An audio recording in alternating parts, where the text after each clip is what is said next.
Terus, ya. Jadi sangat luas, apa saja bisa. Jadi apa saja. Jadi kan gajian misalkan, gajian, misalkan 20.000, tidak yang sifatnya wakaf, pokoknya sodako diniati untuk orang tuanya yang meninggal, tidak apa-apa 20.000. Dan itu feedbacknya atau kembali ke jenengan sendiri. Jadi sing mati ya oleh pahala, jenengan ya dapat. Bukan berarti pahalanya hanya untuk orang yang mati saja. Jadi begitu. Kemudian apa yang dilakukan oleh yang mati ya? Kalau beliaunya baik itu bisa mendoakan kita. Tapi ini elek, masa begitu dikupui sampai di kiamat. Itu begitu. Sama auzubillah. Jadi ngenteni di kiamat itu suwi. Apalagi setelah hari kiamat menuju alam keabadian itu tanpa jeda, tanpa selesai. Makanya kita ini kudu sakit menguasai diri. Ojo sampai bunuh diri. Naudzubillah min dzalik. Hadis itu medeni. Wong misalkan bunuh diri ya, menggunakan apa itu senjata tajam. Itu nanti saat dia dibagikan itu seperti itu. Dan itu tidak akan pernah selesai. Begitu terus. Nabi itu tidak mau nyolati orang yang meninggal bunuh diri. Itu selesai. Bukan apa-apa. Naudzubillah. Jadi ini kan pentingnya kita bisa menguasai diri. Jadi apapun yang terjadi itu tidak bisa lepas dari takdir Gusti Allah. Wis kok diterima mawon kanthi nek guru kula ya RMR. Urip niku bekali RMR. Nggih, dile R pertama niku riyadhah. Riyadhah. M yang kedua moco. Maksudnya kudu boleh taklim moco niku sinau. Belajar. Kemudian yang R yang ketiga ridho. Terus RMR. Riyadhah niku napa? Nyedhek marang Gusti Allah ibadah. Sing wajib nek kuat ditambah sing sunah. Tapi sing istiqomah. Sing istiqomah. Betul. Nek pesene guru kula jenengan nek gak nderek thariqah nik kabeh ulama mursyid niku sepakat. Zikir sing paling utama wis pokoke telu niki. Istighfar, sholawat, kali tahlil. Istighfar sing paling nikas. Astagfirullah, astagfirullah, astagfirullah. Kemudian sholawat, sallallahu ala Muhammad, sallallahu alaihi wasallam. Terakhir, la ilaha illallah. Istighfar itu bentuk kekurangan awak dhewe. Tusuk-tusuk disebut. Sholawat, sekali sholawat itu menarik 10 rahmat. Dan itu kalau 100, Masya Allah. Dan itu alangkah indahnya kalau suami, istri, anak di rumah bareng baca istighfar 100 kali, sholawat 100 kali, la ilaha illallah 100. Maka kalau ini berusaha. Kalau saya ada di rumah, saya ajak anak dan istri. Kalau enggak, kadang saya itu datangnya malam karena pengajian. Istri yang saya suruh, anak-anak ini anak yang sampai anakku berapa? Keempat, sampai lah. Anak keempat, ya, anak kelima, saya anaknya 5. Surabaya atau angel ya, anak 5. Rumahnya mewah. Pulau nikah usia 22, jadi langsung tancap gas. Itu tiap malam deh ya, kita istighfar, sholawat, la ilaha illallah. Barang ngumpulnya kayak majlis saja. Kemudian kita setelah itu ada ibu doa, kemudian kita salaman. Hal diharap sepurane kalau saya ada salah sama istri saya, itu indah. Dan itu sembuh saya. Omahmu itu aja dadi kandang. Kandang itu apa? Gone turun, gone ngising. Itu pesan ibu dulu. Omah itu tiga ibadah. Dikir-dikir alangkah indahnya. Nah makanya nek saged jenengan kali putra kali keluarga tiap dalu sajenge film niku 8:30 atau sebelum lihat Kroasia. Sabar ya. Niku istighfar sing paling kita mau. Astagfirullah, astagfirullah, astagfirullah. Satu. Saudara-saudara, sallallahu ala Muhammad, sallallahu ala Muhammad, sallallahu ala Nanti puncaknya la ilaha illallah, la ilaha illallah. Niku maksudnya apa sih? Itu musim was-was. Dan puncaknya supaya lisan terbiasa. Arepe mati ben gampang ngucap la ilaha illallah. Niku sukses yang sesungguhnya. Saestu untuk masyarakat diceluk kiai, profesor, doktor gak penting jelas. Kalau jangan saat sakratul maut bisa mengucap. Dan dulu ini apapun yang kita dapati itu semuanya ujian. Kalau sabar, nopo boten itu diuji kekurangan. Jadi diuji dengan jabatan, dengan kenikmatan, syukur nopo. Nah itu. Terus Rialto, Moco, Valeri, Mocain apa? Loh, niku sinau kados hadir tentu lagu ini dari kami. Makanya nek ana undangan pengajian SMA 6 kudu teko. Cuma kalau nek diundang pengajian minggu mesti gak iso. Kalau nek iso Sabtu. Mari berulang kali Bu Tanti, bisa enggak minggu? Enggak bisa. Minggu itu waktu saya super padat. Tapi Sabtu bisa. Insya Allah. Berikutnya batasan zolim. Ya batasan yang normal menurut aturan yang berlaku. Kudune kerjane jam 5 boleh. Dek jam 6 lo gak dikei duit lembur itu zolim. Ada apa enggak? Ada. Orang santri saya itu banyak.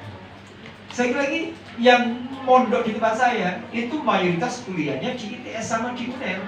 Mantan-mantan kerjanya baru temundi-mundi. Ya, orang yang dalam negeri ada yang luar negeri. Niku cerita nih satu kumpul, cerita nih semacam-macam. Dan mereka tidak berani, karena kaitannya dengan wedi dipecat ya opo. Itu ada yang kerja sampai malam tapi tidak dihitung sama sekali itu ya. Iku zolim. Iku masih gak ndonga, Bu. Masih gak ndonga. Allah pirsa, gak terima Gusti Allah. Setiap kezaliman iku gak usah ngenteni kiamat tiba. Jadi ada dua dosa yang disegerakan hukumannya di dunia ini. Si jiwani marang wong tuwa, loro dolim ambek wong liya. Iku gak suwe. Ojo nyoba ngomongin perkara loro iki. Jadi wani kali wong tuwa, nomor kali dolim marang wong liya. Niku gak usah ngenteni nang akhir sesuk. Iku nang donya bakal ngerasa cilaka ngono. Maka sekuat tenaga jangan sampai kita menyakiti kedua orang tua.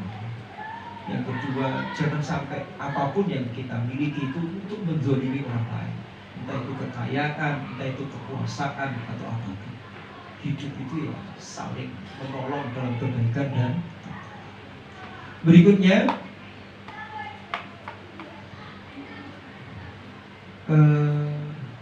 jelas nih, pertanyaan yang ketiga tadi saya ikuti. Yang dolim itu. Sudah setelah dolim. Oh, kembali ke jenengan tadi ya? Oh, enggak. Jadi begini, apakah misalkan kita mendoakan keburukan terus itu kembali ke jenengan? Enggak.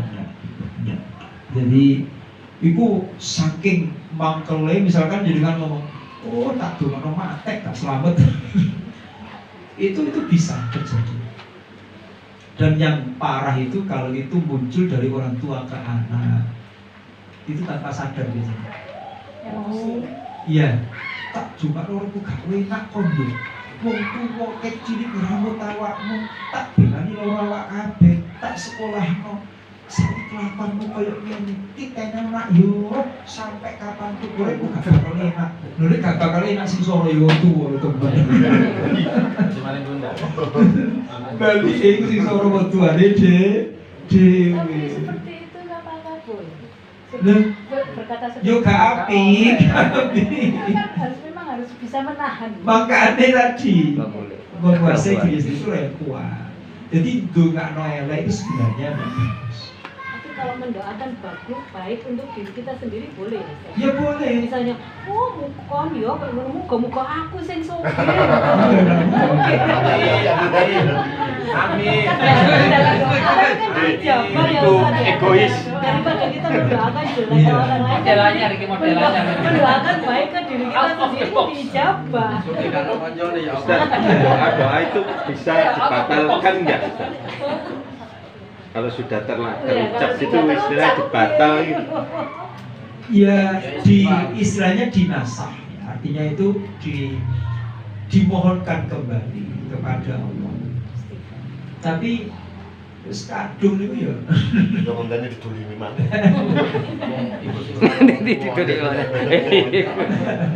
Kadang-kadang kok beli menang-menang. Jadi pernah terjadi ada sebuah cerita begini.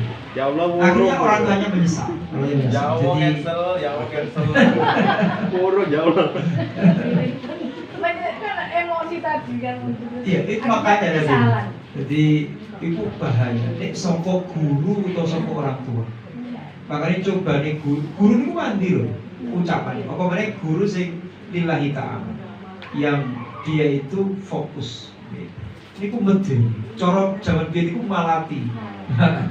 Itu geni. Itu geni. Nah, iku ora terjadi biyen. Orang bocah niku jurinan kewan, nggih. Jurinan kewan sampai dipodhol sikile. Terus wong tuane ya mungkin gak sengaja. Lah aja ngono tanah lah sikilmu dipodhol ya apa? Ya ku podhol temen Mas. Tapi caranya dia itu naik kendaraan jatuh kemudian patah. Nah, dipikir-pikir, oh iya, ini mau mari ngomong koyo ngomong. Nah itu ngunduh woi pakar. Jadi memang orang dari ucapan itu itu karena dikarenakan kita itu malaikat loh ya mengamini doa kita, ucapan kita. Makanya timbang ngomong sing elek ngomong sing apik. Kemudian zakat mau. Ya, boleh, itu namanya ditakjil atau disegerakan. Jadi harusnya itu ada istilah haul dan nisab. Haul itu setahun, nisab itu batas minimal wajib zakat. Kalau penghasilan itu mayoritas ulama. Kenapa mayoritas? Ini istihadnya. Di zaman Nabi itu belum muncul seperti itu. Jadi di zaman Nabi muncul zakat mal saja. Nah, kemudian banyak profesi-profesi yang di zaman Nabi tidak ada. Tapi ada spiritnya dalam Quran di mana di Al-Baqarah 267. Ya ayyuhalladzina amanu anfiqu min thayyibati ma kasabtum. Akhirnya lahirlah pemikiran ulama. Ya, ono sing menyatakan, oh, iki dia di zaman Nabi tidak ada ini. Makanya dia tetap tidak mau mengeluarkan zakatnya yo padahal penghasilnya miliaran. Itu alasan di zaman Nabi tidak ada. Oh, saya tahu persis, saya itu pernah Katanya ceramah. kan ngumpul ya pasti nisab juga nanti. Dalam? Katanya ngumpul juga Iya. nisab juga. Iya, tetapi dia itu alibinya, pekerjaan dia itu belum ada di masa Nabi. Itu loh alibinya. Jadi dia memiliki pemahaman yang apa itu eksklusif, sempit. Ya. Jadi di zaman Nabi kan disebutkan zakat mal itu misalkan pertanian, kemudian peternakan, hasil tambang dan sebagainya, perdagangan. Akhirnya ulama-ulama kontemporer itu memahami kayak sekarang YouTuber itu kan penghasilannya luar biasa. Asalkan itu halal, apapun itu menghasilkan uang yang mencapai nisab, maka keluarkan zakatnya. Dan itu ada dua parameter tadi, haul itu setahun, nisab itu batas minimal. Nah, mayoritas ulama menyamakan dengan emas, 85 gram emas. Itu dikeluarkan 2,5%-nya setahun sekali, semuanya di total. Atau oleh bayaran dalam 1 bulan tadi kali 2,5% langsung dibayarkan. Itu namanya ditakjil atau disegerakan. Allah. Betul ya? Kemudian hari Jumat kemarin ngaji di pesantren itu ada namanya zakat hadis. Jadi itu disebutkan oleh Imam Jalaluddin Asyuti. Jadi kalau kita pernah mendengar 200 hadis, minimal 5 hadis itu diamal. Itu namanya zakat hadis. Itu dari para ulama. Jadi ada 2,5%-nya. Jadi ada tanggung jawab kita untuk mengamalkan. Ini kata Imam An-Nawawi kalau kita perhatikan, kalau kita pernah mendapatkan tuntunan sunnah dari Nabi, nek gak iso bendino minimal seujung sekali itu pernah menjalankan. Itu kan tidak dikategorikan orang-orang yang menyanyiakan sunnah Nabi. Berikutnya belum khatam tadi ya. Ya sebenarnya innamal amalu binniyat. Jadi untuk menjawab pertanyaan saya berikan cerita di apa itu Pasuruan ada waliullah yang sangat terkenal yaitu Mbah Hamid. Itu nek ana tamu niku masih umur swidak niku dikon ngapal Quran. Ditumpul dikon ngapal Quran. Ya ada yang satu lembar menghafal terus mati. Ono sing sak juz mati. Ya kan beda-beda. Wong wis sepuh, tapi ada yang sampai selesai. Ya wong itu kekuatannya beda-beda. Ketika ditanya, "Ki nopo, Mbah? Kok diaturi ngapalne?" Kan pun sepuh. Apa jawaban beliau? Innamal amalu binniyat. Kabeh kula lihat. Sing penting gini ya. Oleh salaman mati, berarti ditulis podo karo 30 juz. Paling jadi kita orang juga sama moyo. Sak mampu nih sing penting pancangkan niat dulu. Dia pengen mau coba juz, oleh sak juz mati. Ini soal sudah ditulis sesuai dengan apa yang dia punya. Jadi sebenarnya jenengan harus melanjutkan tidak apa-apa. Tapi kalau melanjutkan juga tidak mengapa. Jadi membaca Quran itu bagus. Betul ya? Harus dipanggil Gus tuh. Kemudian tidak puasa. Memang ada dua pilihan. Jadi barang siapa yang mati, kemudian ahli warisnya itu ada, maka soma'anhu waliyu itu bisa digantikan puasanya oleh ahli warisnya, atau juga dibayarkan fidyahnya. Satu hari itu satu mud itu 7 ons. 7 ons. Jadi kalau 10 hari 7 kali 7 ons kali 10. Jadi berapa? 7 kilo. Itu gitu aturannya. Kemudian sudah tadi ya, diri kita mendoakan kakak dan sebagainya sudah terjawab tadi. Jadi siapapun, tidak ada hubungan nasab, tidak ada hubungan darah, kita terkumpul di satu sekolah, tidak ada hubungan keluarga, saling mendoakan, itu bisa. Bahkan mendoakan yang kita doakan tidak tahu, itu yang paling cepat dijawab. Itu namanya ad-du'a bidoril ghaib. Itu begitu. Gitu. Saya punya tante saya itu nggak punya putra putri. Yeah. Kemudian doa apa? Maksudnya kalau punya anak kan doa anak soleh. Yeah. Terus kayak tante saya itu apa yang diharapkan? Ponakannya itu yang doa gitu. Apa Sampai benar.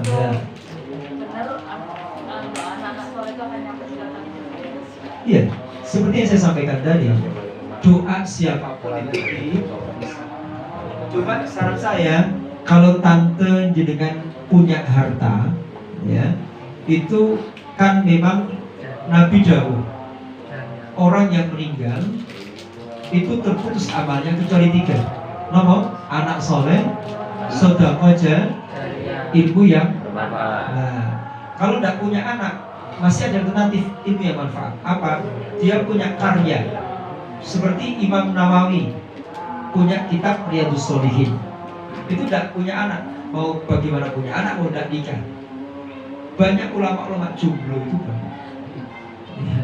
Tidak nikah, tapi punya karya. Sampai hari ini karyanya masih dibaca. Jadi aman gitu. Lah, kalau tidak punya karya, tidak punya ilmu, tidak punya murid, jadi kalau dia meninggal, muridnya banyak, masih banyak yang mendoakan. Tidak punya murid, tidak pinter misalnya, kemudian tidak punya anak, masih ada alternatif yang ketiga, nopo, sedekah aja. Ya coba bangun aja pesantren. Karena ada riwayat orang kaya sama kiai yang masuk surga dulu yang kaya. Mergo kiai ini ngajar itu difasilitasi orang kaya. Makanya bangun saja pesantren, bangun saja madrasah, bangun saja lembaga pendidikan, keilmuan, tidak hanya keilmuan agama, ilmu yang manfaat, itu bisa. itu sedekah jariah. Itu bisa menjadi wakaf Harta untuk pun nggak punya. dalam Harta pun dia nggak punya. sakno. Innalillahi wa inna ilaihi raji'un. Iya. Aja sebetulnya. Wis goblok elek larat. Ada anak. Ada istilahnya nandur tanaman. Iya, nandur tanaman. Karena apa? Tanaman itu mengeluarkan O2, sedekah O2. Setiap dihirup orang itu bernilai pahala. Bu Risma itu pahalanya kaya. Wes tuh, dia mempelopori tanaman dan sebagainya. Wes itu namanya sodako O2, sodako oksigen. Meskipun nggak niat sedekah.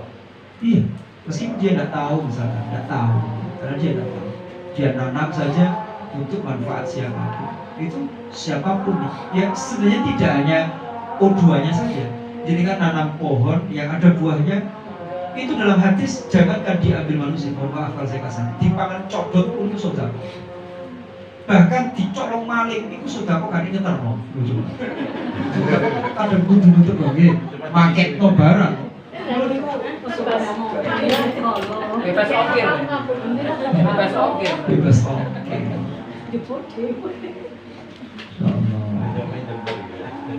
Sama nggih? Napa Bu Tati? Nggih, silakan.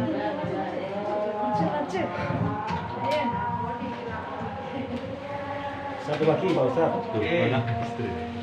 Saya satu dulu. Assalamualaikum warahmatullahi wabarakatuh. Waalaikumsalam warahmatullahi wabarakatuh. Kita pernah atau sering dengar istilah kafir. Kafir, Yang saya ingin tahu istilah sebenarnya kafir itu apa?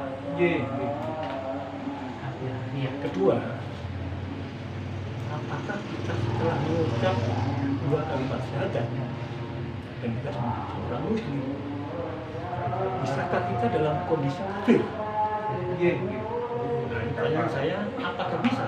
Walaupun kita sudah mengucapkan 2 kalimat syahadat dan kita melakukan suatu syariat yang dijalankan, tapi tetap bisakah kita dalam kondisi kafir dalam melakukan ibadah kita sendiri? Nah, pertanyaan, jawaban Ustaz bagaimana? silakan Bu Tanti. Saya tampung dulu.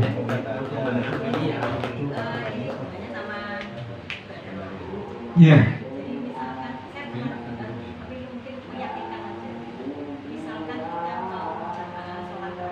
Terawih.